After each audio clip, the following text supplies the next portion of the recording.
बिस्मिल्लाहिर्रहमानिर्रहीम। फिर जब वो मदियन के कुएं पर पहुंचे तो देखा कि बहुत से लोग अपने जानवरों को पानी पिला रहे हैं और उनसे हटकर एक तरफ दो औरतें अपनी बकरियों को रोके हुए खड़ी हैं।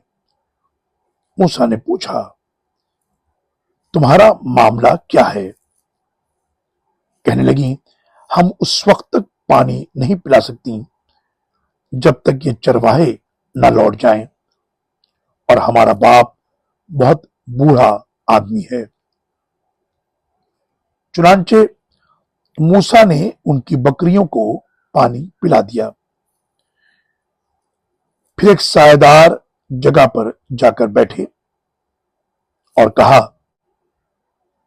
मेरे रब, जो भलाई भी तू मुझ पर नाजिल करे मैं उसका मोहताज हूं।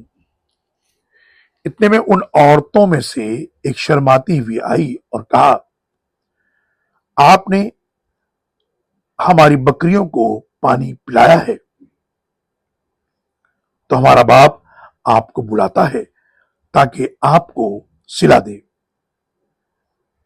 फिर जब मूसा उनके पास आए और अपना हाल सुनाया तो उन्होंने कहा, डरो नहीं, तुमने उन जालिमों से निजात पाली।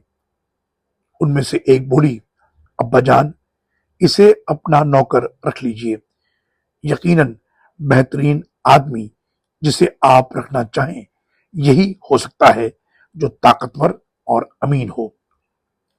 शोएब ने कहा, मूसा, मैं चाहता हूं कि अपनी दोनों बेटियों में से एक का तुमसे इस शर्त पर निकाह कर दूं कि तुम मेरे यहां 8 बरस मुलाजमत करो, और अगर 10 साल पूरे कर दो तो ये तुम्हारा मुझ पर एहसान होगा।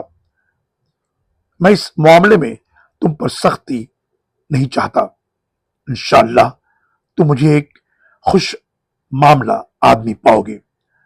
मूसा ने कहा, यह बात मेरे और आपके दरमियान तय हो गई। जौन सी मुद्दत भी मैं पूरी करूं मुझ पर कोई दबाव ना होगा, और जो हम कौल इकरार कर रहे हैं उस पर अल्लाह निगहबान है। सूरह कसस आयत नंबर 23 से लेकर 28 तक। अल्लाहु अकबर, अल्लाहु अकबर।